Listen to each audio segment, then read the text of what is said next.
Hi friends, welcome to కొత్తగా చందమామ కథలు. ఈరోజు మనం వెన్నెల నిచ్చెన అనే కథ చెప్పుకుందాం. పూర్వం శ్రీకృష్ణదేవరాయలు విజయనగర సామ్రాజ్యాన్ని పరిపాలించే కాలంలో విజయనగరంలోనే ఒక గజ దొంగ బయలుదేరి రోజుకొక ఇంట్లో దొంగతనం చేయసాగాడు.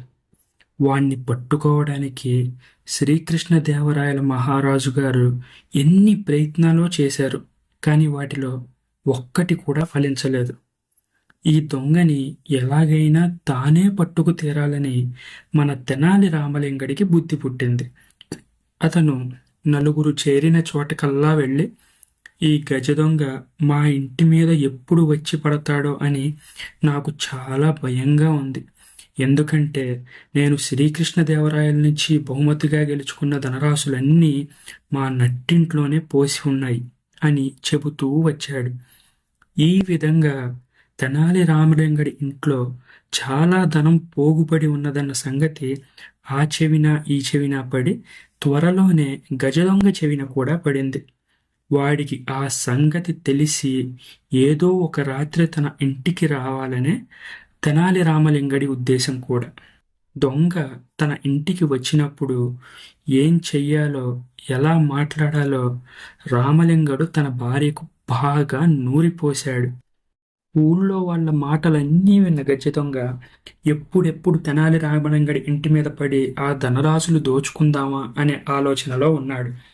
ఒక రాత్రి పథకం వేసి తెనాలి రామలింగడి ఇంటికి ఆ గజదొంగ రానే వచ్చాడు.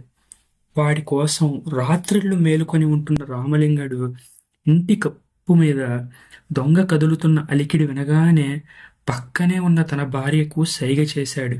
వెంటనే ఆవిడ గొంతెత్తి, ఏమండి ఏమండి, ఆ గజ దొంగ మన ఇంటికి కూడా వస్తాడేమో, నాకు చాలా భయంగా ఉందండి అని అన్నది. అప్పుడు రామలింగడు కులాసాగా, రానివ్వే, మన ఇంట్లో ఉన్న సొత్తంతా ఎత్తుకుపోతే దీనికి 4 ఇంతలు నేను సంపాదించి తీసుకొస్తాను అని ఠీవిగా అన్నాడు. నేను రోజు మిమ్మల్ని అడుగుదామని మర్చిపోతూనే ఉన్నాను. అసలు ఈ బంగారము, రత్నాలు ఎక్కడి నుంచి తెస్తారండి మీరు? ఇవన్నీ ఎక్కడ దొరుకుతాయి మీకు అని రామలింగడి భార్య దొంగకి వినపడేలా గట్టిగా అరిచింది. ఒసే ఒసే, గట్టిగా అరవకు, నేను కూడా ఈ సత్తంతా దొంగతనం చేసి తీసుకొచ్చిందే అని అన్నాడు రామలింగడు. అవునా, అసలు మీరు ఎక్కడ దొంగతనం చేస్తారండి అని భార్య అడిగింది. అసలు ఇప్పుడు ఆ ఊసంతా నీకెందుకే, అనవసర ప్రసంగం చేయకుండా పడుకొని నిద్రపో అని చెప్పాడు రామలింగడు. అలా కాదు, మీరు చెప్తే కానీ నేను వదిలిపెట్టను. దొంగతనం చేస్తే మిమ్మల్ని ఎవరూ పట్టుకోరా అని అన్నది భార్య.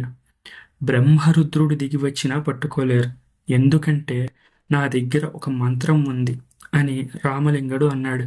అవునా, ఏంటండి ఆ మంత్రం, దాని బలం ఏమిటి అని అడిగింది ఆయన భార్య. రామలింగడు చాలాసేపు భార్య మీద విసుక్కున్నాడు. చెప్పనంటే చెప్పను, చెప్పనంటే చెప్పను అన్నాడు.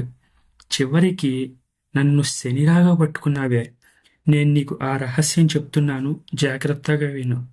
మన రాజుగారి కోటలో ఒక ఖజానా ఉంది చూసావా, అది 5 నిలువుల ఎత్తుంటుంది.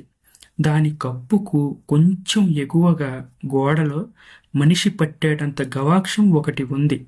నేను ప్రతిరోజు ఏం చేస్తానో తెలుసా? వెన్నెల రాత్రిపూట ఖజానా ఇంటి కప్పు మీదకు చేరుకుంటాను. ఆ గవాక్షంలో నుంచి వెన్నెల లోపలికి పడి ఉండేదాకా వేచి ఉండి, ఓం భ్రాంతి, ఓం భ్రాంతి, ఓం భ్రాంతి అని 3 సార్లు మంత్రాన్ని చదువుతాను. ఆ మంత్రం చదవగానే ఆ చంద్రకిరణాలు తాళ్లలాగా అయిపోయి నా చేతికి పట్టు చిక్కుతాయి. వాటి వెంబడి నేను జారి ఖజానాలోకి దిగుతాను. నాకు కావలసిన సొత్తంతా మూటగట్టుకొని మళ్ళీ కిరణాలు పట్టుకొని గవాక్షంలో నుంచి పైకెక్కి వచ్చేస్తాను. అప్పుడు ఈ దొంగతనం ఎలా జరిగిందో మన రాజుగారి దివాణంలో ఉండే కొత్త వాళ్ళు కాదు కదా, ఆ బ్రహ్మరుద్రుడు దిగి వచ్చినా తెలుసుకోలేడు. ఇలా వెన్నెలనిచ్చిన సహాయంతో నేను రాజుగారి ఖజానాని కొల్లగొట్టగలుగుతున్నాను. అందుకే నన్ను ఇంతవరకు ఎవ్వరూ పట్టుకోలేకపోతున్నారు అని తన భార్యతో చెప్పాడు. ఓహో, అదే సంగతి అంటూ తెనాలి రామలింగడి భార్య తృప్తి చెందిన దానిలాగా నటిస్తూ కళ్ళు మూసుకుంది. భార్యాభర్తల మధ్య జరిగిన ఈ సంభాషణ మొత్తాన్ని మన గజ దొంగ కూడా విన్నాడు. వాడికి ఇప్పుడు ఇలాంటి చిల్లర మల్లర మామూలు దొంగతనాల మీద మోజు తగ్గిపోయింది. కొడితే రాజుగారి ఖజానానే దోచుకోవాలి అనుకున్నాడు. రామలింగడి ఇంటి ఖజానా దోచుకుందామని కూడా అతనికి అనిపించలేదు. సరిగ్గా ఆ మర్నాటి రాత్రే వాడు ఇళ్ల కప్పుల మీదుగా పాకుతూ రాజుగారి ఖజానా ఉండే కప్పును చేరుకున్నాడు. రామలింగడు చెప్పిన గవాక్షం అతనికి కనిపించింది. అది భూమికి దాదాపు 5 నిలువుల ఎత్తున ఉంది. అచ్చంగా రామలింగడు చెప్పినట్టే. అయినా గజదొంగ ఏమాత్రం భయపడనే లేదు. ఆ గవాక్షంలో నుంచి చంద్రకిరణాలు ఖజానాలో పడేదాకా వేచి ఉన్నాడు. వాడు 3 సార్లు ఓం భ్రాంతి, ఓం భ్రాంతి, ఓం భ్రాంతి అని చదివి గవాక్షం మీద అడుగుపెట్టి చేతిలో కిరణాలను పట్టుకున్నట్లు నటిస్తూ లోపలికి దూకాడు. కానీ వాడి చేతికి గాలి తప్ప ఏమీ చిక్కడం లేదు. దానికి తోడు అంత ఎత్తు నుంచి పడడం వల్ల వాడి కాళ్ళు 2 విరిగిపోయాయి పాపం. మరునాడు రాజభటులు ఖజానా తెరిచి చూసినప్పుడు గజదొంగ కదలలేని స్థితిలో ఉండడం వల్ల వాళ్లకు ఎంతో సులువుగా దొరికిపోయాడు. దొంగతో పాటు వాడు దోచుకున్న సొత్తు మొత్తం దొరికింది. అసలు ఇదంతా ఎలా జరిగింది, ఈ దొంగ తనంతట తానుగా వచ్చి ఖజానాలో ఎలా పడ్డాడు అని ఎవ్వరికీ ఏమీ అర్థం కాలేదు. ఆ తరువాత తెనాలి రామలింగడు రాయలవారి నిండు సభలో తాను గజదొంగను పట్టుకోవడానికి పట్టిన యుక్తిని గురించి చెప్పాడు. అప్పుడు సభికులందరూ విరగబడి నవ్వారు.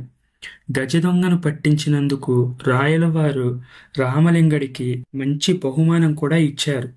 అంతేకాకుండా ఆ గజదొంగకి ఉరిశిక్ష విధించారు. అప్పుడు తెనాలి రామలింగడు శ్రీకృష్ణదేవరాయల మహారాజుల వారిని వాదించాడు. మహారాజా, అతను దొంగే కావచ్చు, కానీ అతను పశ్చాత్తాపం చెందినట్లయితే మనకి ఎంతో ఉపయోగపడగల వాడవుతాడు. మన రాజ్యంలో దొంగలను పట్టుకోవడానికి సరైన అధికారి ఎవరు ఇంతవరకు లేరు. అతన్నే మనం మార్చి ఆ స్థానంలో నియమించగలిగితే మన రాజ్యంలో ఇకపై దొంగతనాలు అనేవే ఉండవు అని అన్నాడు. అప్పుడు శ్రీకృష్ణదేవరాయలు ఆ దొంగ కేసు తిరిగి, ఎరా, ఆయన ఏం చెప్పాడో విన్నావుగా, ఆ పని చేయడానికి నువ్వు సిద్ధపడతావా అని అన్నాడు.